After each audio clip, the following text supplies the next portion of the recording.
तर हिंजवडीतही चाकण एमआयडी सारख्या समस्या आहेत असं आदित्य ठाकरेंनी म्हटलेलं आहे। सरकारनं उद्योगधंदे आणि आयटी पार्कच्या स्थलांतराआधी पावलं उचलायला हवीत असं देखील आदित्य ठाकरेंनी म्हटलेलं आहे।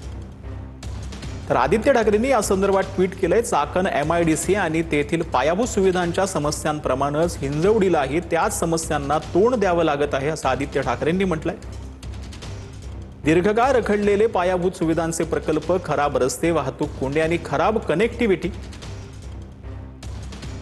खासगी क्षेत्रानं स्थलांतर करण्याचा निर्णय घेण्यापूर्वी अडथळ्यांवर मात करण्याची जबाबदारी त्यांच्यावरच आहे असं देखील आदित्य ठाकरेंनी म्हटलंय।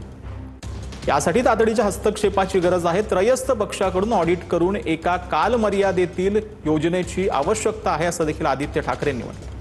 सरकारनं उद्योग, आयटी पार्कला भ्रष्टाचार, जातगटींचं पालन आणि पायाभूत सुविधांच्या समस्यांनी त्रस्त केलं आहे।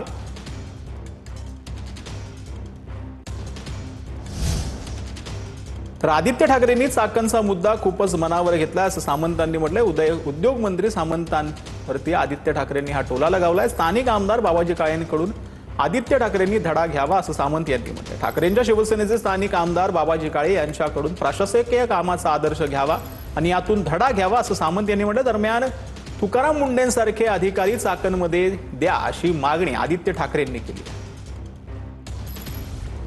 मेनी कुक्स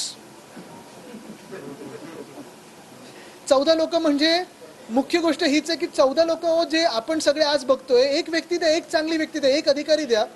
उलट चाकणचा प्रश्न सोडवायला तुम्हाला अजून काय करायचं? प्लॉटिंग झालंय, इंडस्ट्री आली आहे, ती इंडस्ट्री स्वतःच्या प्लॉटमध्ये गुंतवणूक करणार की प्रायव्हेट रस्त्यामध्ये करणार? एक कोणतरी व्यक्ती द्या जी हे सगळे रस्ते सुधारू शकेल। वर्षभरात 580 द्या ना, तुकाराम मुंडेंसारखं कोणतरी द्या। त्यांकडे हे चाकण एमआयडीसीचं सगळं काम द्यावं असं आदित्य ठाकरे तर फारच मनावर घेतात त्यांचं, खरंच फारच मनावर घेता। महाराष्ट्राला राजकारण विरहित आणि महाराष्ट्राची संस्कृती जपत जर राजकारण करायचं असेल तर त्यांच्याच पक्षाच्या काळे साहेबांचा आदर्श घ्यायला